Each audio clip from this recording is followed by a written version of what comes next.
At ito na nga ang parts ng ating DIY high torque engine. Ito ay may mga 5 klase ng gear. Ang unang gear ay ang ating main shaft. Yan ang main drive gear.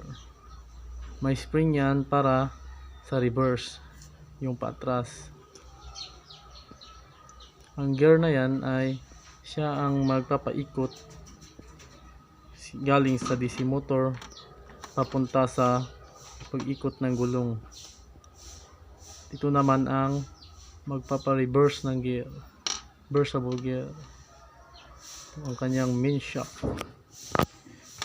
gear. At yan yung drive na papunta sa gulong, drive gear na yan.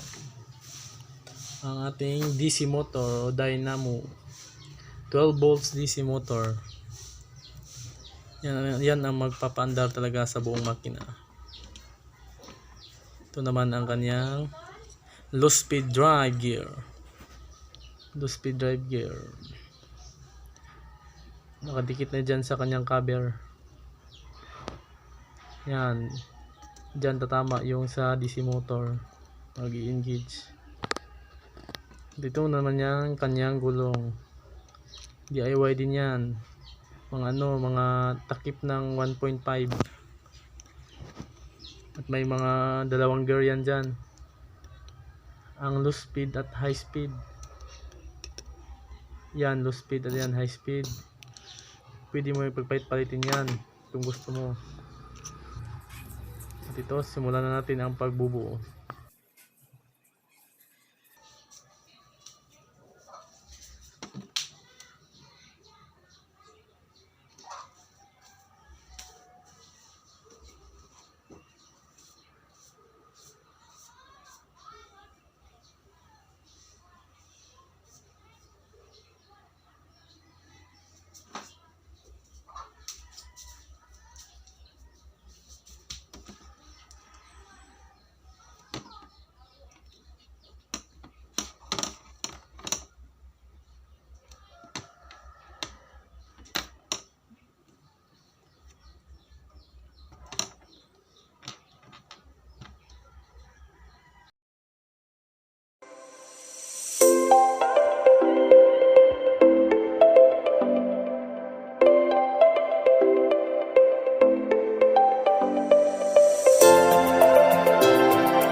At ayun, tapos na nating buuin ang mga gears. Iaharap ko sa inyo ang makina para makita nyo ang pwesto ng ating mga gears. Yan ang pwesto ng mga gears. At para masubukan mo kung ayos ba talaga ang pagkalagay, ikutin mo lang yan. Pag umikot yan na tuloy-tuloy, okay na yan.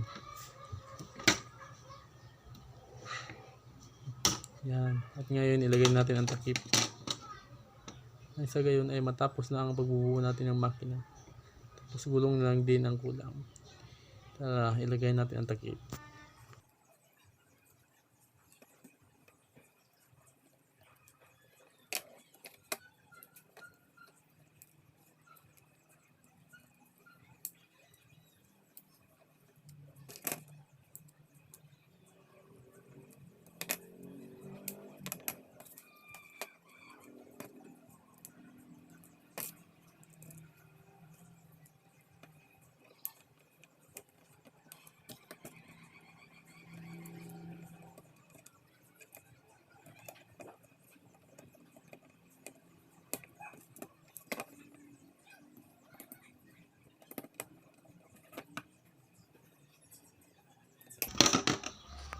Nais ko nang ipaalam sa inyo na ito ay ang part 1 pa lamang na bubuo natin ng high powered engine na ating ikakabit sa ating gagawing sasakyang project.